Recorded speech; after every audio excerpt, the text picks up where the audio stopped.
Hello guys, welcome. വണക്കം. ഇത് കണ്ടോ ഈ മുഖം? ഇത് ശൈത്യ സന്തോഷ്. ഈ പുള്ളിക്കാരത്തെ കുറിച്ച് ആരെങ്കിലും എന്തെങ്കിലും പറഞ്ഞ് അവർക്കെതിരെ കേസ് കൊടുക്കുന്നതാണ് പറയുന്നത്. അങ്ങനെ കേസ് കൊടുത്തോളൂ, അല്ലാതെ എന്താ പറയുക. കാരണം കഴിഞ്ഞ ദിവസം ബിഗ് ബോസ് അവസാനിച്ചിരിക്കുന്നു. വീട്ടിൻ്റെ അകത്ത് കറണ്ട് ഇല്ലാത്തതുകൊണ്ടാണ് ഞാൻ പുറത്തേക്ക് ഇറങ്ങിയിരിക്കുന്നത്. സോ ഗൈസ്, നിങ്ങൾ ക്ഷമിക്കുമെന്ന് ഞാൻ വിശ്വസിക്കുന്നു. അപ്പോൾ കാര്യങ്ങൾ പറയട്ടെ. അതായത് ഇപ്പം സീസൺ കടന്നുപോയി, അതിനകത്ത് ഒരു വിന്നറും ഉണ്ടായിക്കഴിഞ്ഞു. അതിനകത്ത് വെച്ചിട്ടുണ്ടായിരുന്നതെല്ലാം ഗെയിമായിരുന്നു, അല്ലെങ്കിൽ എന്തെങ്കിലും തരത്തിലുള്ള ഓരോ വ്യക്തികളുടെ സ്ട്രാറ്റജീസ് ആയിരുന്നുവെങ്കിൽ അത് കഴിഞ്ഞ് അവിടെ തീരണ്ടേ. ഇന്നലെ ഒരു തന്നെ മുഹൂർത്തത്തിൽ നമ്മുടെ അനുമോൾ കപ്പ് തൂക്കി. അപ്പോൾ അനുമോളെ ഇഷ്ടമല്ലാത്ത ഹേറ്റേഴ്സ് ഉണ്ടാവും, സ്വാഭാവികമായിട്ട് അവരുടെ ഗെയിമിനെ അല്ലെങ്കിൽ അവരുടെ ആ ഒരു ഇതിനെ ഇഷ്ടപ്പെടാത്ത ആൾക്കാരുണ്ടാവും. ഞാൻ തുറന്നു പറഞ്ഞിട്ടുണ്ട്, എനിക്ക് അനുമോൾക്കൊരു ഗെയിം ഉള്ളതായിട്ട് തോന്നിയിട്ടില്ല. പക്ഷേ അനുമോൾ എന്നുള്ളൊരു വ്യക്തി ഇപ്പോൾ വിന്നറായിട്ട് മാറിയ ഒരാളെ നമ്മൾ എന്ത് ചെയ്യണം? അംഗീകരിക്കുക. നമ്മൾ ഇഷ്ടപ്പെട്ട ഒരാൾ പരാജയപ്പെട്ടിട്ടുണ്ടെങ്കിൽ ആ പരാജയത്തെ നമ്മൾ അംഗീകരിക്കുക. പരാജയവും വിജയവും ഒക്കെ ബിഗ് ബോസിൻ്റെ അകത്ത് വളരെ സ്വാഭാവികമായിട്ടുള്ള കാര്യമാണ്. പരാജയപ്പെട്ട വ്യക്തികൾക്കാണ് ബിഗ് ബോസിൻ്റെ ഇന്നേ വരെയുള്ള ചരിത്രം വെച്ച് നോക്കിക്കഴിഞ്ഞാൽ വിന്നേഴ്സിനെക്കാട്ടിൽ ഏറ്റവും കൂടുതൽ എന്താ പറയുക സ്വീകാര്യത ഉണ്ടായിട്ടുള്ളത്. അല്ലേ പൂക്കളെ, സത്യമല്ലേ? അപ്പോൾ വിജയപരാജയങ്ങൾ വെച്ചുകൊണ്ട് ബിഗ് ബോസിൻ്റെ അകത്ത് എന്താണ് നിങ്ങൾ തല്ലുകൂടുന്ന പരിപാടികൾ ബിഗ് ബോസിൻ്റെ കണ്ടസ്റ്റൻസ് ആയിരുന്നവർ തന്നെ ചെയ്തു കഴിഞ്ഞാൽ സത്യം പറഞ്ഞാൽ അത് വളരെ വളരെ മോശമാണ്. ഇവിടെ ഒരു സാധനം ഉണ്ട്, അതാണ് മിണ്ടി പോരുത്. ഇവിടെ വീഡിയോ ചെയ്തോണ്ടി പപ്പു അപ്പിക്കുട്ടി അവിടെ ഇരുന്നു. അപ്പം അല്ല, അത് നമ്മുടെ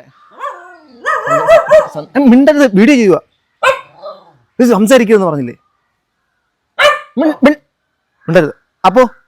മിണ്ടല്ലേ അപ്പോൾ മിണ്ടല്ലത്, വീഡിയോ ചെയ്യുക. സോറി ഫോർ ഇൻറപ്റ്റ് ചെയ്യപ്പെട്ട സോറി. അപ്പം അതുകൊണ്ട് തന്നെ ഇവിടെ ഡിസ്ട്രാക്ട് ചെയ്യുന്നുണ്ടല്ലോ. അപ്പം അതുകൊണ്ട് തന്നെ ഈ സീസൺ ഇങ്ങനെ കടന്നു പോകുന്ന സമയത്ത് ഈ അടി കൂടുന്ന ആൾക്കാരുടെ അടുത്ത് എനിക്ക് പറയാനുള്ളത്, നിങ്ങളോടൊക്കെ പുച്ഛമൊന്നുമില്ല. കാരണം നിങ്ങൾ ഇത്രയും ഒക്കെ വളർന്ന് ബിഗ് ബോസിൻ്റെ അകത്ത് ലാലേട്ടൻ ചോദിക്കും നിങ്ങൾ എന്ത് പഠിച്ചു ഇതിൽ. എല്ലാവരും പറഞ്ഞൊരു കാര്യം, ഞാൻ ക്ഷമ പഠിച്ചു ലാലേട്ട, ഞാൻ പിന്നെ ഓരോ സിറ്റുവേഷൻ ഹാൻഡിൽ ചെയ്യാൻ പഠിച്ചു ലാലേട്ട, ഞാൻ സർവൈവ് ചെയ്യാൻ വേണ്ടിയിട്ട് പഠിച്ചു ലാലേട്ട എന്നതൊക്കെയുള്ള കാര്യങ്ങളാണ് പറയുന്നത്. അങ്ങനെയാണെങ്കിൽ നിങ്ങളൊക്കെ എന്ത് തേങ്ങാക്കൊലയാണ് പഠിച്ചേക്കുന്നത്. ഇപ്പോൾ ശൈത്യയുടെ മുഖഭാവം നമുക്ക് മനസ്സിലാക്കാം. ശൈത്യക്ക് ഒരു കാരണവശാൽ അംഗീകരിക്കാൻ വേണ്ടിയിട്ട് പറ്റാത്തൊരു വിജയമാണ്. ശൈത്യ എന്നൊരു വലിയ കാര്യത്തിൽ ലാലേട്ടൻ്റെ മുമ്പ് പറഞ്ഞു, ഈ ബിഗ് ബോസിൽ വന്നുകൊണ്ട് എന്തൊരു ഓപ്പർച്യൂണിറ്റി, എന്താ ഗുണം ഉണ്ടായെന്ന് വെച്ചാൽ എനിക്കൊരു സിനിമയിലേക്ക് അവസരം കിട്ടി ലാലേട്ട. ഞാൻ ചിരിക്കുകയായിരുന്നു ചെയ്തത്. സത്യം വേറെ ഒന്നും കൊണ്ടല്ല കേട്ടോ, നിങ്ങൾക്ക് കഴിവില്ലെന്നുള്ളൊരു സംഭവം കൊണ്ടൊന്നുമല്ല.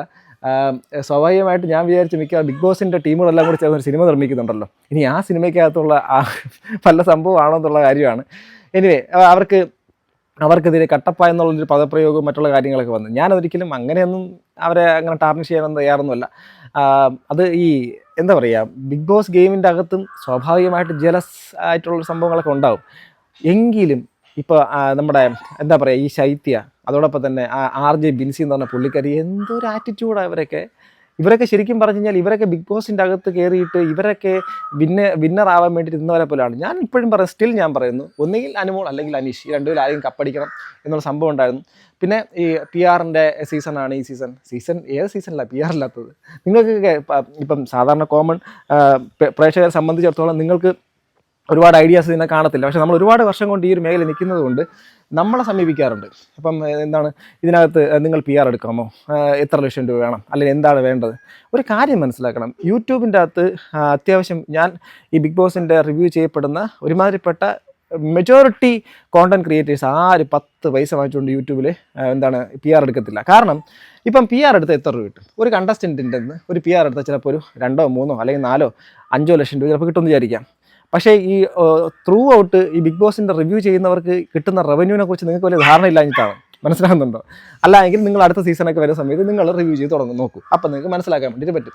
ഈ സീസണിൻ്റെ അകത്ത് ഞാൻ ബിഗ് ബോസിൻ്റെ റിവ്യൂ ചെയ്യാനില്ലായിരുന്നു. ഞാൻ പകരം മറ്റ് കണ്ടന്റുകൾ, മറ്റുള്ള കാര്യങ്ങൾ, പിന്നെ ജോലി തിരക്കുകൾ കാരണം കൂടുതൽ വീഡിയോസും ചെയ്യാൻ വേണ്ടിയിട്ട് പറ്റാത്ത സാഹചര്യമായിരുന്നു. അതുകൊണ്ട് അവരാരും നാവ് പണയം വെച്ചിട്ട് ഒരാൾക്ക് വേണ്ടി ജയ് വിളിക്കാറില്ല. പക്ഷേ ഒരു കാര്യമുണ്ട്, ഒരു പേഴ്സണൽ ഫേവറേറ്റ് എല്ലാ കണ്ടസ്റ്റൻസിനും ചിലപ്പോൾ ഒരു പേഴ്സണൽ ഫേവറേറ്റ്സ് ഉണ്ടാവാറുണ്ട്. ഇന്ന വ്യക്തിയെ ഇഷ്ടമാണ്, അതുകൊണ്ട് അയാളെ സപ്പോർട്ട് ചെയ്തേക്കാം. അതിപ്പോൾ എന്താ തെറ്റ്? ഇപ്പം അനുമോൾ ഇഷ്ടപ്പെട്ടവർ അനുമോൾ സപ്പോർട്ട് ചെയ്യും, അനീഷിനെ ഇഷ്ടപ്പെട്ടവർ അനീഷിനെ സപ്പോർട്ട് ചെയ്യും. ഇന്നലത്തെയൊക്കെ കമൻറ്റ് ബോക്സിൽ കണ്ട ഏറ്റവും വലിയൊരു കാര്യം എന്ന് വെച്ച് കഴിഞ്ഞാൽ അനുമോൾ ഡിസർവിങ് അല്ല, അനീഷാണ് ഡിസർവിങ് എന്നുള്ള കാര്യമാണ്. ആ സ്വാഭാവികമായിട്ട് അങ്ങനെയുള്ളൊരു സംഭവങ്ങളൊക്കെ വരും.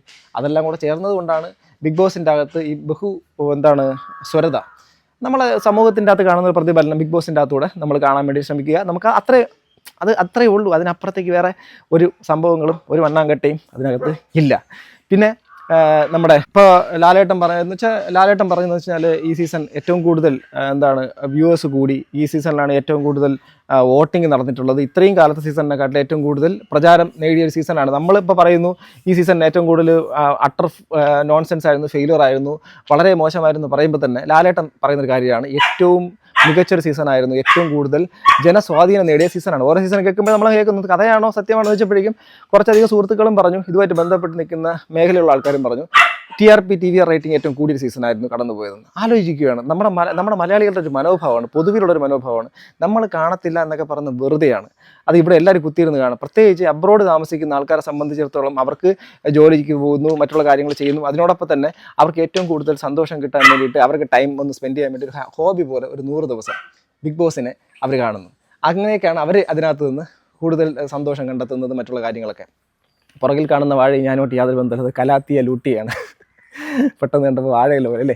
സോ ഗൈസ്, അങ്ങനെ അപ്പം ഞാൻ ഇപ്പോഴും പറയുന്നു, സീസൺ കഴിഞ്ഞു കടന്നു പോയിട്ടും ഇവിടെ മൊത്തം മൊത്തം ഫാൻ പേജസിൻ്റെ അകത്തും മൊത്തം എന്താ പറയുക സോഷ്യൽ മീഡിയക്കകത്തും ഒരുപാട് പേരാണെങ്കിൽ ഓക്കെ അനിമോൾ ജയിച്ചു, അനിമോളെ അല്ലായിരുന്നു അനീഷിനായിരുന്നു ഇഷ്ടം, പക്ഷെ അനിമോൾ കപ്പടിച്ചത് കൊണ്ട് അനിമോൾ അങ്ങ് ജയിച്ചു അങ്ങ് പോയി എന്നുള്ളതാണ്.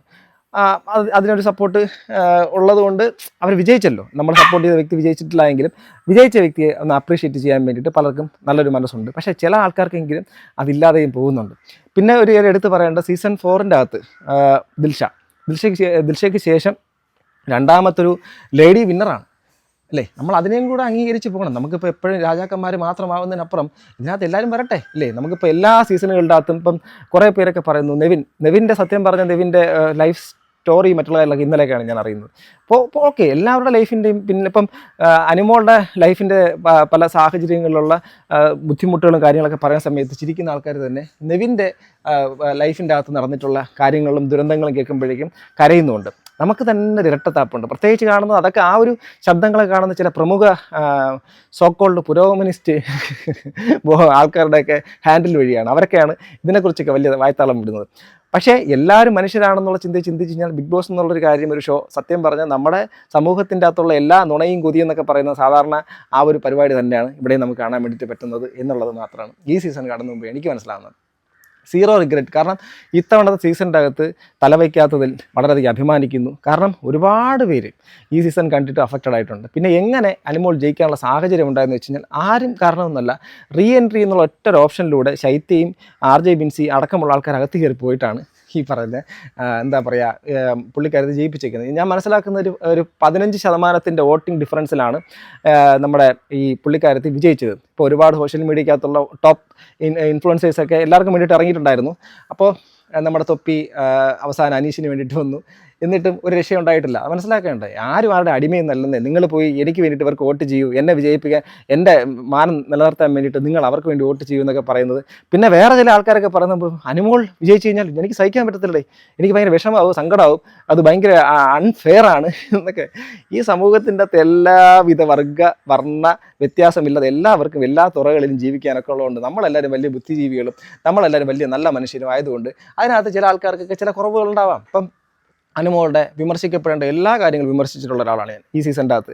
പ്രത്യേകിച്ച് ആ ബ്ലാങ്കറ്റിൻ്റെ കാര്യം, അതുപോലെ തന്നെ അക്ബറിൻ്റെ ബാക്ക് സൈഡിൽ നിന്ന സമയത്തുള്ള ജാക്കി പരിപാടി, അത് ഇങ്ങനെ പലതും അതെല്ലാം വിമർശിച്ചിട്ടുണ്ട്. അതെല്ലാം എല്ലാ മനുഷ്യർക്ക് ഉള്ള തെറ്റുകൾ കുറ്റങ്ങളും ഉള്ള പോലെ അവർക്കും തെറ്റുപറ്റി ആ സംഭവങ്ങളൊക്കെ റെക്ടിഫൈ ചെയ്തൊക്കെ ലൈഫിൽ മുന്നോട്ട് പോകാൻ പറ്റുമെന്നൊക്കെ നോക്കട്ടെ. നമ്മളെയും ഈ ബിഗ് ബോസിൽ നിന്ന് ഇറങ്ങിയ അനുമോളെ ഇനി പിന്നെ നമ്മൾ കാണാനൊന്നും പോകുന്നില്ല. പിന്നെ അനീഷിൻ്റെ കാര്യം, അനീഷ് ഒരു ജെമ്മ് തന്നെയാണ്. കാരണം പുള്ളിക്കാരൻ പുള്ളിയുടെ സൈഡിൽ നിന്ന് അവസാനത്തെ ചില ഗെയിം, കാരണം പ്രത്യേകിച്ച് ആ ഒരു ഇഷ്ടം പറഞ്ഞതിനോടൊന്ന് അതൊക്കെ ഒരു ഗെയിം സ്ട്രാറ്റജി ആയിട്ടൊക്കെ അനീഷിനെ പോലെ ആൾ ഇറക്കേണ്ട ആവശ്യമില്ലായിരുന്നു.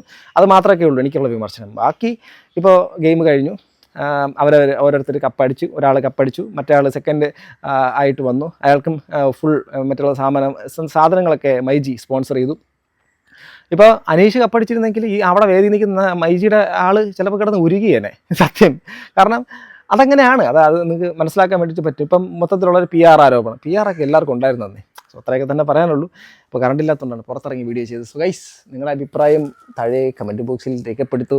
എന്താണ് നിങ്ങൾക്ക് ഇങ്ങനൊരു സംഭവം ഇതിനോടൊന്നും താല്പര്യക്കുറവ് ഉണ്ടായിരുന്നോ, അതോ നിങ്ങളുടെ ഇഷ്ടപ്പെട്ട അനീഷോ അല്ലെങ്കിൽ നെവിനോ അല്ലെങ്കിൽ അക്ബറോ അല്ലെങ്കിൽ ഷാനവാസോ കപ്പടിക്കാത്തതിലേക്ക് വളരെ വിഷമത്തിലാണോ നിങ്ങൾ നിൽക്കുന്നത് എന്നതടക്കം താഴെ കമൻറ്റ് ബോക്സിൽ കമൻറ്റ് ചെയ്യാൻ മറക്കരുത്. പറ പപ്പി, അടുത്ത വീണ്ടും കാണുന്നവരെ അടുത്ത വീഡിയോ ആയിട്ട് വീണ്ടും കാണുന്നവർ ഗൈസ് പറ പപ്പി